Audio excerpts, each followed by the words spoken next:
할렐루야, 반갑습니다. 7월 둘째 주 고등부 가정예배를 하나님께 드리겠습니다. 오늘 말씀의 제목은 새 삶, 새로운 삶이라는 제목으로 함께 말씀을 나누려고 합니다. 본문 말씀은 베드로전서 4장 7절에서 11절 말씀입니다. 제가 말씀을 봉독해 드리겠습니다. 만물의 마지막이 가까이 왔으니 그러므로 너희는 정신을 차리고 근신하여 기도하라. 무엇보다도 뜨겁게 서로 사랑할지니 사랑은 허다한 죄를 덮느니라.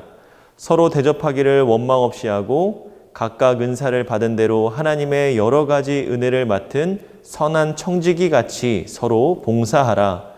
만일 누가 말하려면 하나님의 말씀을 하는 것 같이 하고 누가 봉사하려면 하나님이 공급하시는 힘으로 하는 것 같이 하라. 이는 범사에 예수 그리스도로 말미암아 하나님이 영광을 받으시게 하려 함이니 그에게 영광과 권능이 세세에 무궁하도록 있느니라. 아멘. 네, 말씀을 나누기 전에 잠시 광고 말씀드립니다. 우리 고등부 현장 예배가 진행되고 있습니다. 제가 계속 강조하지만 여러분들 현장에 나와서 예배 드릴 수 있도록 여러분들께 힘써 노력해 주시면 좋겠고요. 너무 걱정되고 두렵다라고 생각하시는 분들은 한 달에 한 번 정도는 내가 꼭 현장에서 예배 드리자라는 마음으로 이렇게 참여해 주시면 좋을 것 같아요. 지금도 많이 오고 있지만 우리가 함께 모여 예배할 때 더 기쁨의 은혜를 나눌 수 있잖아요. 여러분들이 그러한 마음의 부담을 떨치고 이 현장 예배로 여러분들이 함께 나와서 예배를 드렸으면 좋겠습니다. 현재 코로나19 상황이 장기화될 것으로 보입니다. 여기저기서 확진자가 속출하고 정부의 이런 여러 가지 대책들이 저희가 예배를 드리고 함께 모이는 데 어려움을 주고 있는데 여러분들 여름 수련회를 위해서 더욱 기도해 주시면 좋겠고요. 여름 수련회를 하는 것이 하고 안 하고가 중요한 것이 아니라 우리가 하나님 앞에 어떠한 마음가짐으로 나아가느냐가 더 중요한 것 같습니다. 이럴 때일수록 더 믿음으로 나아가시는 우리 여러분들 되기를 소망합니다. 자, 이제 함께 말씀을 나누겠습니다. 오늘 베드로전서 4장 7절에서 11절 말씀인데요. 여러분들 뉴스 많이 보세요. 네, 얼마 전에 미국에서 이 흑인 인권에 대한 반발로 시작된 이 시위가 약탈로까지 이루어지는 걸 보았습니다. 그 시위가 이제 우리가 TV로만 봤을 때만 봐도 되게 험악하고 너무 무서운 그런 분위기였죠. 또한 독일에서는요, 이 코로나19로 이게 통제가 되지 않자 그것이 반발로 시위가 시작이 됐는데 이것 역시도 누군가는 이 약탈의 기회로 삼기도 했습니다. 보통 이렇게 시위가 생기면 막 그냥 누군 것 아무거나 이렇게 훔친다든지 뭐 이런 것들이 빈번하게 발생하는 것 같아요. 이 혼돈의 순간이 찾아오면 이 사람들은 이 자기 안에 내재된 인간적인 본능이 터져 나온다고 합니다. 그리고 그것이 선하고 궁극적인 모습이기보다는 대개는 이기적이고 또 부정적인 모습으로 드러날 때가 참 많이 있다고 이야기들을 합니다. 이런 모습은 이 마지막 때를 기다리는 우리의 그리스도인들이 어떠한 모습을 가져야 하는지 중요한 가르침을 우리에게 주고 있습니다.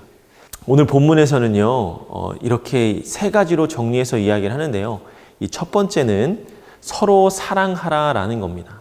오늘 8절 말씀을 한번 보면 무엇보다도 뜨겁게 서로 사랑할지니 사랑은 허다한 죄를 덮느니라. 아멘. 여러분, 우리가 믿는 이 하나님은요, 이 사랑을 매우 중요하게 생각하신 분입니다.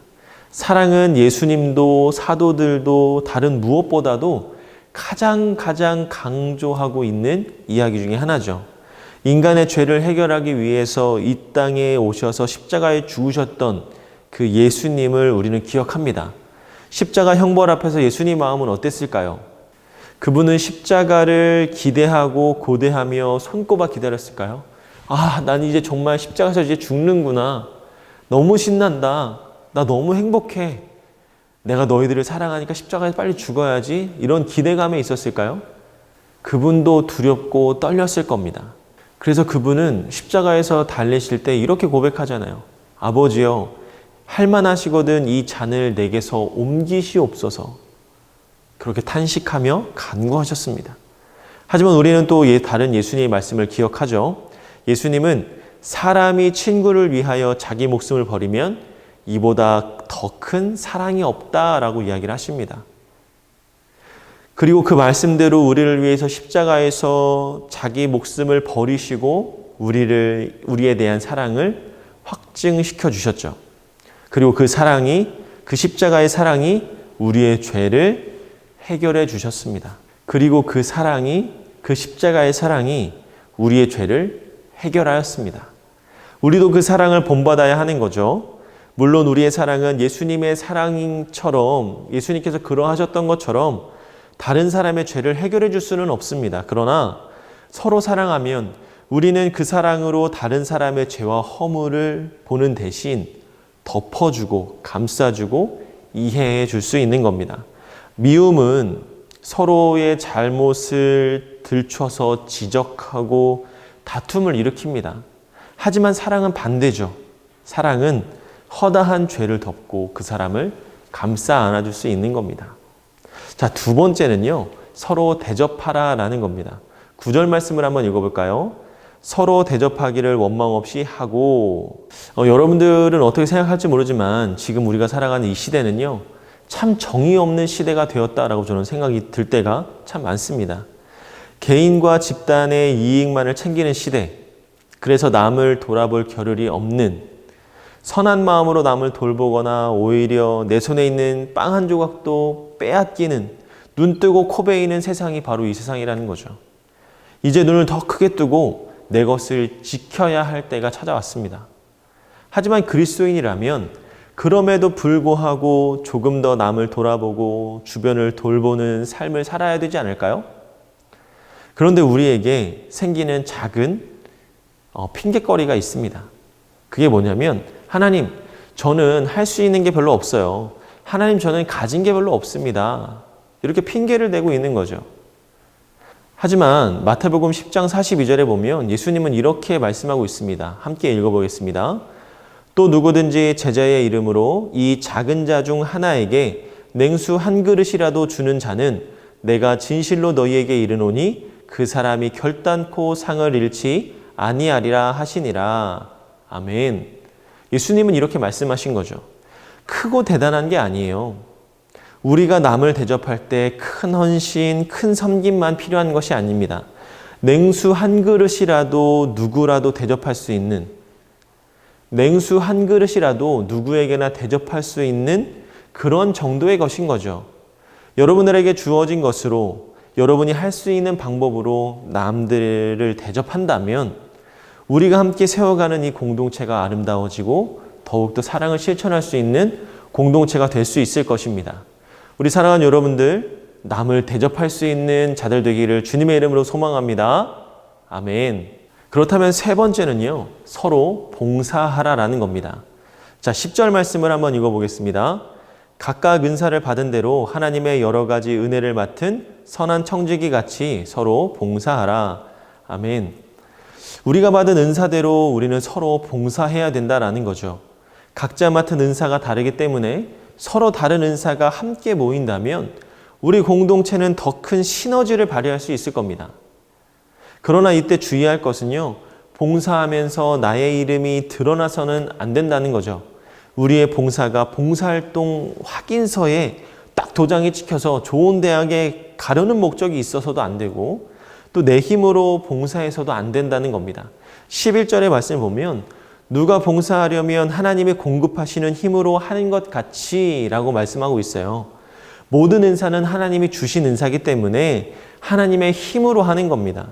그러므로 이 또한 서로 대접하는 것과 마찬가지로 나에게 특별하고 대단한 은사가 있어야만 봉사할 수 있는 것이 아니죠. 오히려 우리가 힘이 없어도 봉사는 할 수 있는 것입니다. 왜냐하면 봉사는 내 힘이 아니라 하나님의 힘으로 하는 것이기 때문인 거죠. 사랑하는 여러분, 누군가를 위해서 헌신하고 봉사할 수 있는 여러분들이 되기를 소망합니다. 여러분, 오늘 베드로가 이 베드로전서를 기록할 당시에 이 교회와 성도들은 이 박해라는 큰 어려움에 직면해 있었어요. 자칫 이기적이고 수동적인 생활 가운데 빠질 수 있는 상황이었지만 내 목숨, 내 가정을 지키기에 급급하며 주변의 다른 성도들에게까지 시선을 돌리기에는 너무나 버거운 상황이기도 했습니다. 그러나 베드로는 그들에게도 권면하죠. 힘들고 어려울수록 아까 이야기한 것처럼 서로 사랑하고 서로 대접하고 서로 봉사하라라고 말합니다. 자기 자신만 바라보는 편안함의 시각을 버리고 이웃과 공동체를 섬기라는 예수님의 메시지를 바울은 권면하고 있는 거죠. 수많은 교회들이 예수님의 사랑을 이야기합니다. 하나님은 사랑하십니다. 예수님은 당신을 사랑합니다. 라고 수없이 많이 이야기를 합니다. 하지만 사랑은 이 말로만 쉽게 할 수 있는 것이 아니죠. 사랑은 어떻게 해요? 사랑은 뜨거워야 됩니다. 서로 대접하는 것도 필요하고 서로를 위해 봉사하는 마음도 필요합니다. 우리 교회 가운데 이런 뜨거운 사랑이 드러나기를 주님의 이름으로 소망합니다. 서로 간에 대접하고 서로를 위해 봉사하는 공동체가 되기를 바랍니다. 우리 교회가 이 땅 가운데 작은 하나님의 나라를 이루어가기를 소망합니다. 히브리서 10장 24절에서 25절에 이렇게 말씀합니다. 서로 돌보아 사랑과 선행을 격려하며 그날이 가까움을 볼수록 더욱 그리하자. 우리 충현 고등부 여러분들이 서로를 사랑하고 아끼고 배려할 수 있는, 서로를 대접하고 봉사할 수 있는 그런 고등부, 또한 그런 믿음의 가정이 되기를 다시 한번 주님의 이름으로 축복합니다. 기도하겠습니다. 사랑의 하나님 감사합니다. 오늘 말씀과 같이 새 삶을 누리며 살아가는 우리가 되기를 원합니다. 이기적인 생각을 버리고 서로 아끼고 사랑하는 마음으로 격려하며 살아갈 수 있게 하여 주시옵소서. 이 땅 가운데 하나님의 나라를 이루어가는 하나님의 빛의 자녀들이 되게 하여 주시옵소서. 무엇보다 뜨겁게 사랑할 수 있는 하나님의 참된 자녀, 참된 가정 되게 하시고 서로를 대접하고 봉사할 수 있는 믿음의 가정으로 거듭나게 하여 주시옵소서. 코로나19로 인해 아직 현장 예배 가운데 나오지 못하는 많은 친구들과 많은 주의 자녀들이 있습니다. 그들을 찾아가 힘과 능력이 되어주시고 하루빨리 코로나19가 종식되어져서 함께 예배를 드리며 영광 올려드리는 우리 모두가 되게 하여 주시옵소서. 이에 수고하고 노력하는 수많은 선생님들을 기억하여 주시고 수많은 일꾼들을 기억하여 주셔서 그들에게 하나님의 축복과 은혜로 갚아 주시옵소서. 주님 감사드리오며 살아계신 예수님의 이름으로 기도하옵나이다. 아멘. 하늘에 계신 우리 아버지여, 이름이 거룩히 여김을 받으시오며 나라 임하옵시며 뜻이 하늘에서 이룬 것 같이 땅에서도 이루어지이다. 오늘날 우리에게 일용할 양식을 주옵시고 우리가 우리에게 죄 지은 자를 사하여 준 것 같이 우리 죄를 사하여 주옵시고 우리를 시험에 들게 하지 마옵시고 다만 악에서 구하옵소서. 대개 나라와 권세와 영광이 아버지께 영원히 있사옵나이다. 아멘.